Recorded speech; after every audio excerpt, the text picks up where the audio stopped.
Sizə xəbərim var. Mənə xəbərim var. Ay dayan, niyə ay millət, nə yalanla yazırsınız? Kimin xəbəri var? Sizə xəbərim var. Xəbərim var. Hə. Elə bilin deyirsən ki, uşağın getməndən sənin xəbərin var. Hə, bağışlayın, siz Allah bağışlayın.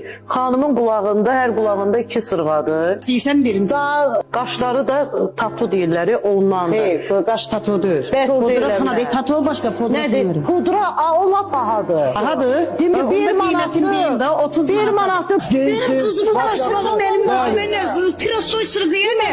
Sən qızını takırsan mən prostoyu. Allah Allah, Yüzüme giymez. Mən səni danışığını bayaqdan izləyirəm, bir psixolog kimi izləyirəm. Əcəb edirsən. Mən nə əcəb bilmirsən ondakı bu hara gedib.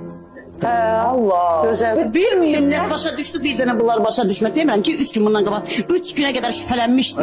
Harda baxırsınız siz o şəkillərə? WhatsApp-da WhatsApp qrupunda öz şəklin qoy. WhatsApp-da necə baxır Xoşqədəm xanım? Instagramda, YouTube'da yox. Deyir ki, deyir nahaq deyir, gedib alırsan da məsciddən deyir yəni. Deyirəm sağ olun, gəlin baltalayın. Niye ayakkabı giymişsin? Kara giyinmişsin. Allah sen niye uçuyorsun? Ölməyib bax, Ali cənabınız gəlsin, nə rahat olun, qara giyin. Giyseydin kara, düz değil. Çok Nə rahat olun. Hələ ölməyib, daha hələ ümidim var, ona görə aldım. laf yok. Bu ümidimiz üçün qara geyinin.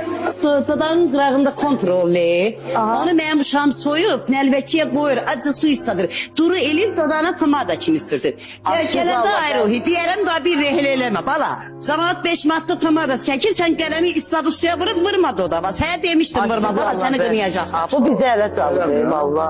Məzələnir burada. Bu narahat olmayın xanım, elə mən boşanıb ata evinə gitmişdim. Mən niyə narahat olub? Yo da Mən oturmuşam sualınıza yerimdə. cavab verin. Ancaq sizin tanıyan, sizin qızınızı qaçırtmaz heç vaxt. İndi dərd olsun ki, bizi tanıyan yoxdur da.